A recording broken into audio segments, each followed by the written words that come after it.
आदाब।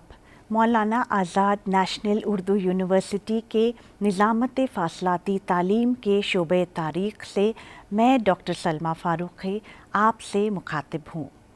आज हम BA साल दुअम के एक अहम तारीख़ी पहलू के बारे में बात करेंगे, जिसका उन्वान है 1857 की बगावत जदीद हिंदुस्तान की तारीख़ में एक अहम वाक़या माना जाता है। ये तारीख़ में एक ऐसा वाक़या है जिस पर तारीख़ निगारों ने बहुत दिलचस्पी से काम किया और अभी भी काम जारी है। जंग प्लासी के ठीक 100 साल बाद इस बगावत ने अंग्रेज़ ईस्ट इंडिया कंपनी की बुनियादें हिला डाली। इसके नतीजे में कंपनी की हुकूमत का खात्मा तो हो गया, मगर हिंदुस्तान पर ताज बरतानिया की हुकूमत कायम हो गई।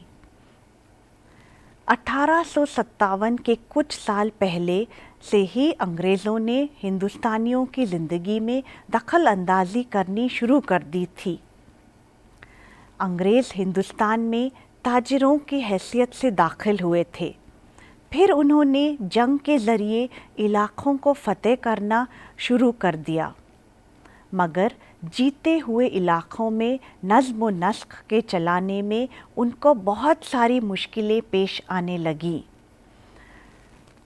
अंग्रेज़ों की मुख्तलिफ़ पॉलिसियों से आम हिंदुस्तानी नाखुश था।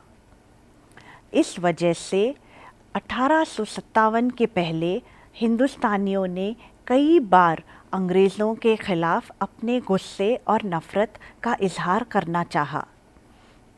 पौलीगर, कोले, कांगरा, जसवर, कोयल कुंतला और संतल कबीलों ने अंग्रेज़ हुकूमत के ख़िलाफ़ बगावत की छोटी छोटी कोशिशें की। ये कोशिशें एक बड़ी बगावत के लिए चिंगारियां साबित हुईं। इनकी पूरी क़ुव्वत का इजहार 1857 की बगावत के शक्ल में दुनिया के सामने आया। तारीख़ में 1857 की बगावत हिंदुस्तान की पहली जंग आज़ादी यानी कि first war of Indian independence और गदर यानी कि म्यूटिनी के नाम से मशहूर है। आज के सबक में हम ख़ास तौर पर 1857 की बगावत के असबाब और नताइज के बारे में मालूमात हासिल करेंगे। 1857 की बगावत के असबाब कई तरह के थे, जैसे कि सियासी, समाजी और मजहबी, माशी, फ़ौजी और फौरी। पहले तो हम सियासी असबाब पर नज़र डालेंगे। ये है Lord Dalhousie. Lord Dalhousie Hindustan में उन दिनों अंग्रेज़ गवर्नर जनरल थे। उन्होंने शाही घरानों को रास्ते से हटाने के लिए कोई कसर नहीं छोड़ी थी। इसके नतीजे में हिंदुस्तान के समाजी और माशी हालात बिगड़ गए और तेज़ी के साथ सियासी बेचैनी फैलने लगी, जो इस बगावत के ज़रिए ज़ाहिर हुई। लॉर्ड डलहौज़ी की इल्हाक़ की हिकमत अमली यानी कि एनेक्सेशन पॉलिसी हुक्मरान शहज़ादों के दिलों में दहशत फैलाई और वो तमाम बेचैनी का शिकार हो गए। मुतबन्नी करने का हक़ यानी कि राइट ऑफ अडॉप्शन से हिंदू हुक्मरानों को महरूम कर दिया गया था। सतारा, संभलपुर, भगत, उदयपुर, झांसी और नागपुर की रियासतों में इल्हाक़ की वजह से हिंदुओं में नाराज़गी पैदा हो गई थी। कर्नाटक के नवाब और तंजौर के राजा की हैसियत पूरी तरह ख़त्म कर दी गई थी। पेशवा बाजीराव दुआम के मुतबनी लड़के का वजीफ़ा बंद कर दिया गया था।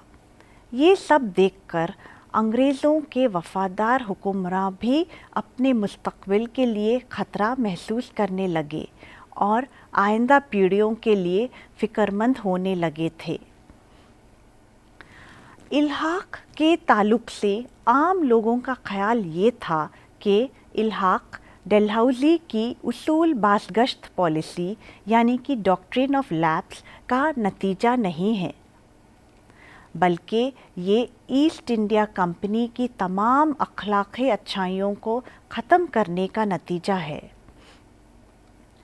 کمپنی کی جانب سے یہ اعلان کیا گیا تھا کہ مغل شہنشاہ بہادر شاہ ظفر کی وفات کے بعد ان کے جانشین لفظ شہنشاہ کے خطاب کو استعمال نہ کریں اور لال قلعے کو بھی چھوڑ دیں۔ یہ سب باتیں ہندوستانی مسلمانوں کے جذبات پر ناگوار گزریں۔ اودھ کے نواب واجد علی شاہ کے ریاست میں ہزاروں امراء، عہدیدار اور سپاہی روزگار سے محروم کر دیے گئے۔ انگریزوں نے ان کے متبادل روزگار کا کوئی بندوبست نہیں کیا۔ اس کے علاوہ انگریزوں نے زمینداروں اور تعلقداروں کی جائیداد ضبط کر لی، جس کی وجہ سے اودھ میں سارے طبقات میں بے اطمینانی پھیل گئی۔ جن ریاستوں کا الحاق ہو چکا تھا وہاں کی فوجوں کو برطرف کر دیا گیا اور ہزاروں لوگ آمدنی کے ذریعے سے محروم ہو گئے۔ یہ تھے بغاوت کے سیاسی اسباب۔ آئیے اب ہم بغاوت کے سماجی اور مذہبی اسباب کا جائزہ لیتے ہیں۔ جیسے کہ ہم جانتے ہیں، انگریزوں کی حکومت نے عوام کی سماجی اور مذہبی زندگی میں دخل اندازی کرنی شروع کر دی تھی۔ ستی کی رسم ختم کر دی گئی تھی۔ بچوں میں شادی یعنی کہ چائلڈ میرج، بچہ کشی یعنی کہ انفینٹسائڈ، کثرت ازدواج یعنی کہ پولیگمی پر پابندی لگا دی گئی۔ بیوہ کی دوسری شادی قانونی طور پر جائز قرار دی گئی۔ عیسائی تبلیغی جماعتوں نے ہندو اور مسلمان طبقوں میں عیسائیت کا پرچار کیا اور لوگ اس سے متاثر ہو کر اپنا مذہب بدلنے لگے۔ اس سے اسلام اور ہندو دھرم خطرے میں پڑ گیا۔ اس زمانے میں یہ افواہ بھی گرم تھی کہ لارڈ کیننگ، جو ہندوستان میں انگریز گورنر جنرل تھے، انہیں خاص طور سے نئے مذہب کے پرچار کے لیے ہندوستان بھیجا گیا ہے۔ 1856 میں مذہبی مجبوریوں یعنی کہ ریلیجس ڈس ایبلٹیز کے نام سے ایک قانون نافذ کیا گیا، جس کے مطابق اگر کوئی عیسائی مذہب کو اپناتا ہے تو اسے اپنی پرکھوں کی جائیداد میں پورا حصہ قانونی طور پر مل سکتا ہے۔ ٹیلی گراف، بحری جہاز، ریلوے کی شروعات کو بھی لوگ شک کی نظر سے دیکھنے لگے۔ اس طرح لوگ ڈر اور خوف کا شکار ہو گئے۔ مغربی تہذیب اور تعلیم کے عام ہونے سے پنڈتوں اور مولویوں کی عزت کم ہو گئی تھی۔ چنانچہ انہوں نے یہ آواز اٹھائی کہ ہمارے مذہب اور رسومات خطرے میں ہیں۔ عام طور پر عوام میں بے چینی کا احساس بڑھتا گیا۔ لوگوں کا یہ خیال تھا کہ انگریز حکومت ہندوستان کے سماجی نظام میں دخل اندازی کر رہی ہے۔ مذہبی رسومات اور عقیدے تباہ کیے جا رہے ہیں اور لوگوں کو عیسائی بنایا جا رہا ہے۔ اب تک کہ ہم بغاوت کے سماجی اور مذہبی اسباب کے بارے میں بات کر رہے تھے، چلیے اب ہم بغاوت کے معاشی اسباب کے بارے میں گفتگو کریں گے۔ انگریزوں کی معاشی استحصال یعنی کہ ایکسپلائٹیشن پالیسی جو تھی، معاشی استحصال کی حکمت عملی بے اطمینانی کا اصل سبب بنی۔ انگریزوں نے ہندوستان کے معاشی ذریعوں کا استحصال کیا اور خود دولت مند ہوئے۔ کئی سالوں سے وہ یہاں کی دولت کو اپنے ملک منتقل کر رہے تھے۔ ہندوستانی صنعتوں کو کوئی بڑھاوا نہیں دیا گیا، جس کی وجہ سے وہ بند ہونے لگے۔ ہندوستان کے صوتی مال یعنی کہ کاٹن کے گڈز اور سلک کے مال یعنی کہ ریشم کی بیرونی مارکیٹ میں بکری ناممکن ہو گئی تھی، کیونکہ ہندوستانی مال پر بھاری محصول لگا دیا گیا تھا۔ بڑھتی ہوئی غربت کے وجہ سے ہر طرف بے سکونی پھیل گئی۔ مایوس لوگ بغاوت میں اس امید پر شامل ہو گئے کہ شاید ان کے حالات سدھر جائیں۔ ہندوستان کی ریاستوں میں الحاق کی پالیسی سے معاشی اور سماجی اثرات خلبلی پیدا کر رہے تھے۔ سماج کا ہر طبقہ حق اور حیثیت سے محروم کر دیا گیا تھا۔ دکن میں ہزاروں جاگیریں ضبط کر لی گئیں۔ اودھ کے نواب کی فوج کو برطرف کر دیا گیا۔ چنانچہ بے روزگار سپاہی شدید بے چینی کا شکار ہوئے۔ بڑے عہدے انگریزوں کے لیے ہی رکھے جانے لگے تھے، جن کو بڑی تنخواہیں دی جاتی تھیں۔ ان پالیسیوں سے انگریز ہندوستانیوں کو کمزور بنانا چاہتے تھے۔ نہ صرف کسان اور دستکار بلکہ زمیندار اور خوشحال طبقے سے تعلق رکھنے والے لوگ بھی مفلس ہو چکے تھے اور انگریزوں کی حکومت کو ختم کرنے کی کوشش کرنے لگے۔ معاشی اسباب کے بعد چلیے اب ہم دیکھیں گے کہ فوجی اسباب نے انقلاب کو کس طرح ہوا دی۔ لارڈ آکلینڈ کے وقت سے ہی فوج کا نظم و ضبط خراب ہو گیا تھا۔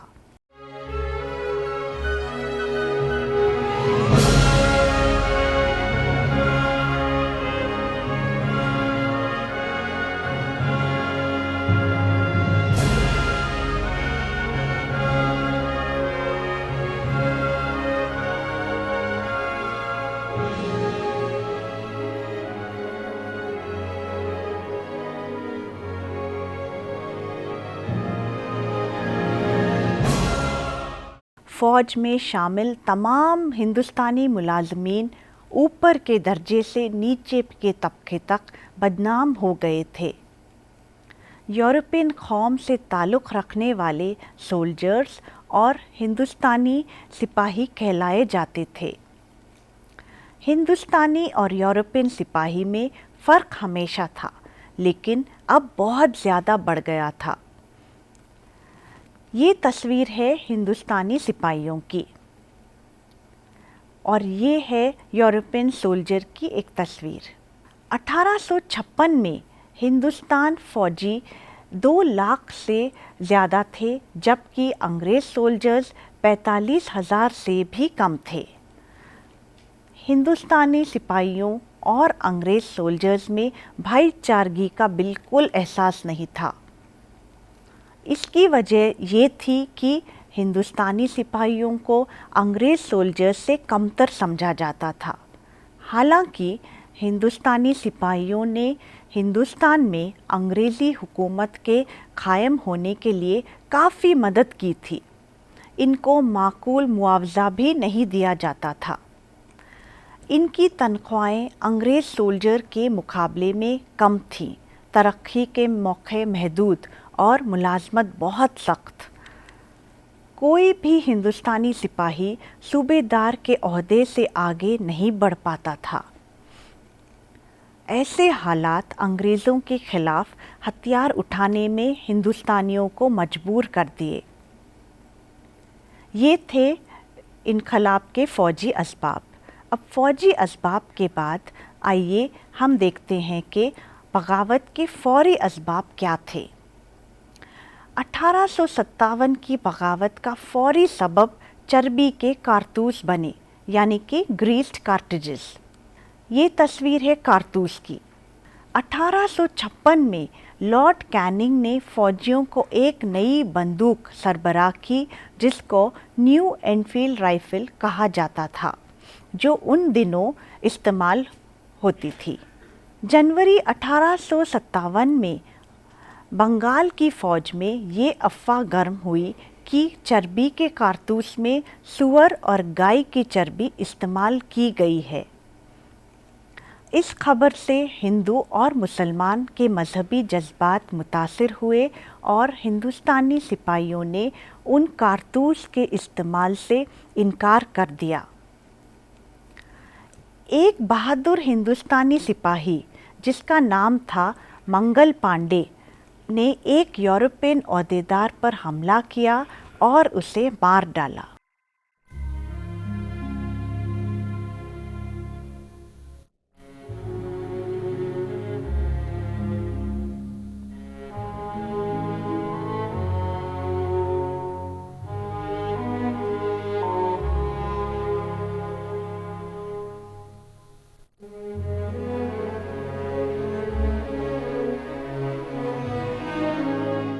कारतूसों के इस्तेमाल के इनकार पर मीरठ के 50 सिपाहियों को फ़ौजी अदालत की जानिब से लंबी मुद्दत तक सज़ाए क़ैद दी गई।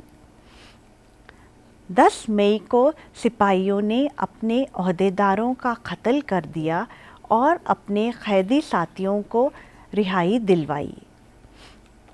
बगावत आहिस्ता आहिस्ता हिंदुस्तान के कई हिस्सों में फैल गई, जैसे कि दिल्ली, मीरठ, झांसी, कानपुर, इलाहाबाद, अवध, लखनऊ, बरेली, बनारस, आगरा और बुंदेलखंड।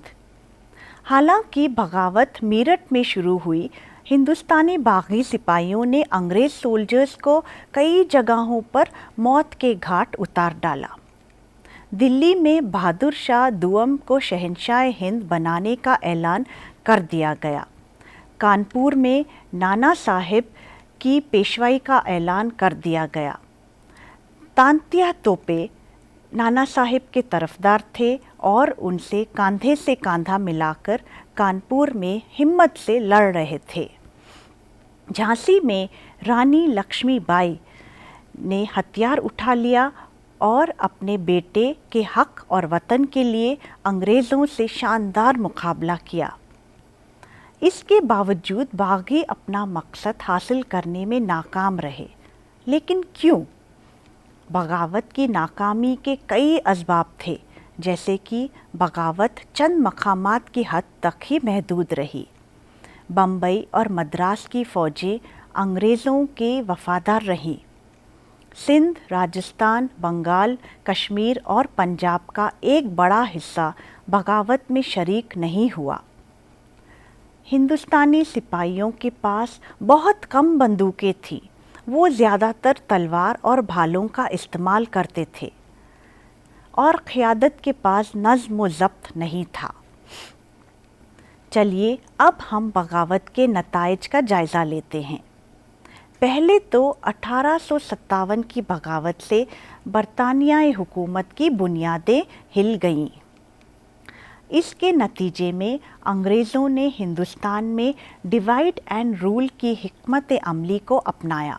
शहरी और फ़ौजी मकामात पर सख्त तरीन इंतज़ामात किए गए। मलिका बरतानिया क्वीन विक्टोरिया ने नवंबर 1858 में एक शाही फरमान जारी किया जिसके ज़रिए ईस्ट इंडिया कंपनी की हुकूमत ख़त्म कर दी गई और हिंदुस्तान को ताज बरतानिया के तहत कर लिया गया। ये शाही फरमान को क्वीन विक्टोरियाज़ प्रोक्लेमेशन भी कहा जाता है। 1858 के कानून के ज़रिए हिंदुस्तान के नज़्म व नस्क को चलाने के लिए एक secretary of state for India का तकर्रुर किया गया और इसकी मदद के लिए एक एडवाइज़री काउंसिल तश्कील की गई। ये इंडिया काउंसिल के नाम से मशहूर हुई। कंपनी के डायरेक्टर्स को इंडिया काउंसिल में शामिल किया गया। हिंदुस्तान में गवर्नर जनरल को वाइसरॉय के खिताब से के साथ बरकरार रखा गया। हिंदुस्तानी मामलात की देखभाल की जिम्मेदारी ताज बरतानिया पर आयद की गई। मलिकाए बरतानिया के ऐलान में इलाक़ाई तौसी पसंदी की मुखालिफत की गई और मकामी हुक्मरानों के हकूक़, इनकी इज़्ज़त और वक़ार का ख्याल रखा गया और मुजरिमों को आम माफ़ी दी गई, सिवाय उनके जो अंग्रेज़ों के कत्ल में शामिल थे। बगावत के दौरान जिन मकामी रियासतों ने अंग्रेज़ों की मदद की थी, उनको कीमती इनामात से नवाजा गया। अवध से ताल्लुक़ रखने वाले उन ताल्लुक़दारों को दोबारा बहाल किया गया जिन्होंने बगावत के दौरान अंग्रेज़ों की मदद की थी। 1861 में हिंदुस्तानी क़वायद-ए-मुलाज़मत का कानून यानी कि इंडियन सिविल सर्विस एक्ट मंजूर किया गया, जिसके ज़रिए साल में एक बार लंदन में इम्तिहानात मुनाक़िद करना तय था। इससे सरकारी शहरी खिदमात के लिए अहल उम्मीदवार को मुंतखब किया जा सकता था। 1857 की बगावत के बाद अंग्रेज़ों ने फ़ौजी ढांचे की तंज़ीम पर ज़्यादा तवज्जो दी। हिंदुस्तान में यूरोपी फ़ौजियों की तादाद में इजाफ़ा हुआ और हिंदुस्तानी फ़ौजी घटा दिए गए। ये था आज का सबक। उम्मीद है कि आपको इस सबक से 1857 की बगावत के असबाब और नताइज के बारे में काफ़ी मालूमात मिल गई होगी। हमने देखा कि 1857 की बगावत के लिए कई सियासी, समाजी, मजहबी, माशी, फ़ौजी और फौरी असबाब ज़िम्मेदार थे। मीरठ, दिल्ली, लखनऊ, झांसी, इलाहाबाद, कानपुर, बरेली, बनारस और आगरा बगावत के अहम मराकज़ थे। बगावत मुख्तलिफ़ वजूहात की बिना पर नाकाम हो गई, लेकिन अंग्रेज़ हुकूमत को इससे हिंदुस्तानी ताकत का अंदाज़ा हो गया था। हालांकि बगावत इब्तिदा में फ़ौजियों की जानिब से शुरू की गई, बाद में इसकी हैसियत कौमी तहरीक आज़ादी में तब्दील हो गई। बगावत के बाद हिंदुस्तान में ईस्ट इंडिया कंपनी की हुकूमत ख़त्म हो गई और ताज बरतानिया के तहत हिंदुस्तान के नज़्म व नस्क़ में कई तब्दीलियों का ऐलान किया गया। हमारा पता नोट कर लीजिएगा। Directorate of distance education, Maulana Azad national Urdu university, Gachibowli, Hyderabad 500032। अगले सबक तक हम आपसे अब इजाज़त चाहते हैं। आदाब।